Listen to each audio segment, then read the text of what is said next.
मित्रों नमस्कार। मैं विजय दीक्षित शिव शक्ति टाइम से। मित्रों, काफ़ी अरसे के बाद एक बार पुनः आपसे मुखातिब होने का अवसर प्राप्त हो रहा है। इस बीच में हमारा संपर्क सूत्र टूटा हुआ था, जिसमें हमारी बहुत सारी बातचीत का क्रम टूट गया। खैर, हमने अपने सभी चाहने वालों, अपने सभी साथियों, मित्रों से एक बार पुनः जुड़ने का प्रयास कर रहा हूं मैं। बीच में ढेर सारे घटनाक्रम रहे और हम एक दूसरे से दूर रहे। खैर, अब हम पुनः एक दूसरे से एक बहुत ही शुभ दिन पे मिल रहे हैं। मित्रों, आज पूरे हिंदुस्तान में या पूरे वर्ल्ड में जो हिंदू धर्म का आस्था का सबसे बड़ा त्यौहार है होली, उसका आज सेलिब्रेशन हो रहा है। सबसे पहले हम अपने सभी मित्रों को होली की ढेर सारी शुभकामनाएं देता हूं और हमारा एक प्रयास है कि हमारे आने वाली पीढ़ियां सनातन धर्म से जुड़ें और उसके बारे में उनको जानकारी होना ही चाहिए। अगर आप सच्चे सनातनी हैं तो आपको भी और आपके साथ साथ बच्चों को भी, आने वाली पीढ़ियों को भी सनातन के बारे में हमें जानकारी होनी ही चाहिए। ये हमारा कर्तव्य भी है और ये हमारा उत्तरदायित्व भी है कि हम अपने बच्चों को इसके बारे में समय समय पे जानकारियां देते रहें। आज होली का दिन था। आज हम सभी लोगों ने होली का त्यौहार बड़े ही हर्षोल्लास के साथ मनाया और एक दूसरे पे रंग डाल के अपनी खुशियों का इजहार किया।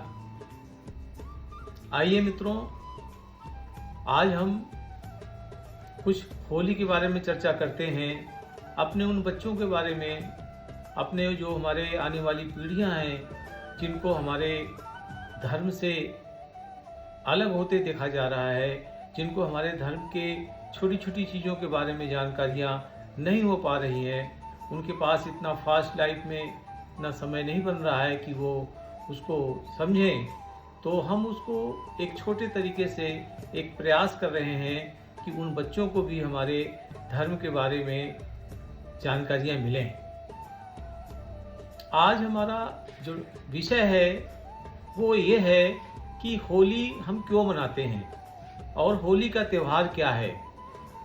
बच्चों, होली हिंदू धर्म में, सनातन धर्म में एक प्रमुख त्यौहार है। इसका जो शुरुआत है वो कुछ यूँ है, जिसके बारे में जो हमारी पौराणिक कथाएं हैं वहाँ से हमें जो इसके बारे में जानकारियाँ मिलती हैं, उसके हिसाब से सतयुग में हिरण्याकश्यप नाम का एक राक्षस हुआ करता था। खैर, शुरू में तो वो बड़ा ही ईशभक्त था। ब्रह्मा जी ने, जिसने पूरे संसार की रचना किया है, तो ब्रह्मा जी की उसने बड़ी घोर तपस्या किया।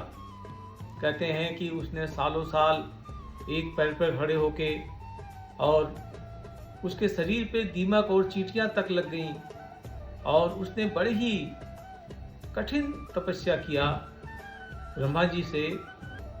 तो ब्रह्मा जी उसकी तपस्या से खुश होकर उन्होंने उससे आशीर्वाद मांगना के लिए बोला।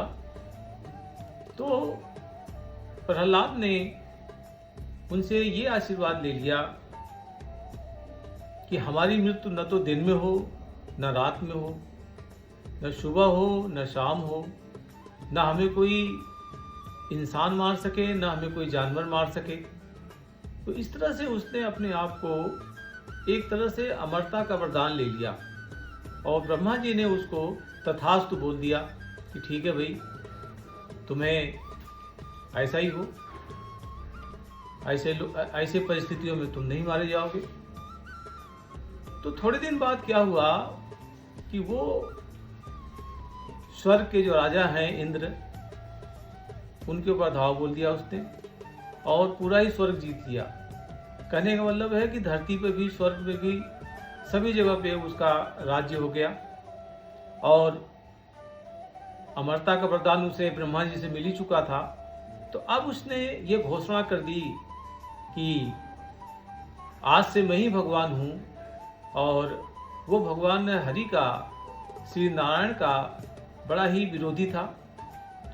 तो उसने ये घोषणा कर दिया कि आज के बाद भगवान विष्णु की पूजा कोई नहीं करेगा, अब सब आदमी हिरण्याकश्यप की पूजा करेंगे, और जो इसके खिलाफ जाएगा उसके ऊपर बड़ी ही सख्त कार्रवाई होगी। धीरे धीरे हर आदमी बेहोश हो गया और हिरण्याकश्यप की पूजा करने लगा। हरि की कृपा से, भगवान विष्णु के कृपा से हिरण्याकश्यप के घर में एक पुत्र ने जन्म लिया जिसका नाम था प्रहलाद। प्रहलाद भगवान विष्णु का भक्त था और छोटे से ही उसने ये चीज़ दिखा दिया कि वो भगवान विष्णु का भक्त है। और बहुत ही बचपन काल से ही वो नारायण की भक्ति में रहता था। हमेशा वो एकांत में बैठ के हमेशा श्री हरि की प्रार्थना करता था। ओम भगवते वासुदेवाय नमः, ओम भगवते वासुदेवाय नमः का जाप करता रहता था। जब इस बात की खबर हिरण्याकश्यप को पहुंची कि हमारा बेटा ही हमारा विरोधी हो गया है, तो उसे बड़ी चिंता हुई। तो उसने कई बार प्रहलाद जी को मारने की कोशिश किया कि इसको अपने रास्ते से हटाया जाए।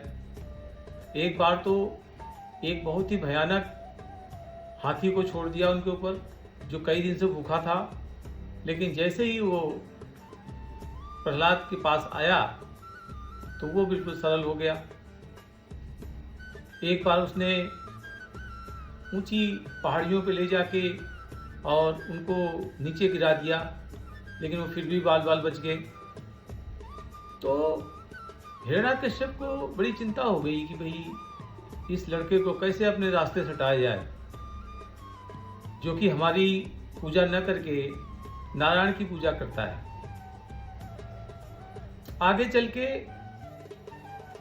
हिरण्याकश्यप की एक बहन थी, उसने उसको बुलाया और उसको बोला कि इसको रास्ते से हटाने का कोई प्रयास करो। तो जो उसकी बहन थी, उसको ये वरदान था कि उसको कोई एक ऐसा दुपट्टा दिया हुआ था, वरदान में मिला हुआ था कि अगर उसको ओढ़ के वो आग पे बैठ जाती है तो आग उसका बाल बांका भी नहीं करेगी और वो बच जाएगी। ठीक है जी, व्यवस्था की गई। लकड़ियाँ का बिल्कुल जैसे श्मशान घाट में होता है, चिता बनाई गई और उस पर होलिका को बैठाया गया और उसने अपने गोदी में लेके बैठ गई आग में। प्रहलाद जी को अपनी गोद में ले लिया उसने और आग लगा दी गई। तो फिर ये हुआ कि भाई इसमें अपने आप जल जाएंगे और समाप्त हो जाएंगे। ये वरदान के हिसाब से होलिका को जलना नहीं था, लेकिन उस समय भगवान विष्णु के आदेश से हवाओं का एक बवंडर चल पड़ा और जो दुपट्टा आग लगाने के बाद होलिका के पास थी, वो उड़ के प्रहलाद जी के शरीर पे आ गई और होलिका अपने आप जल गई और प्रहलाद जी बच गए। तो इसी उपलक्ष्य में एक असत्य पे सत्य की विजय, कहते हैं कि सत्य को बहुत देर तक दबाया नहीं जा सकता, पराजित नहीं किया जा सकता है। कुछ समय तक तो टाला जा सकता है, लेकिन आखिर में सत्य की ही विजय होती है। तो इस तरह से असत्य पे सत्य की विजय और अंधकार पे प्रकाश की विजय के रूप में हम होलिका को जलाते हैं।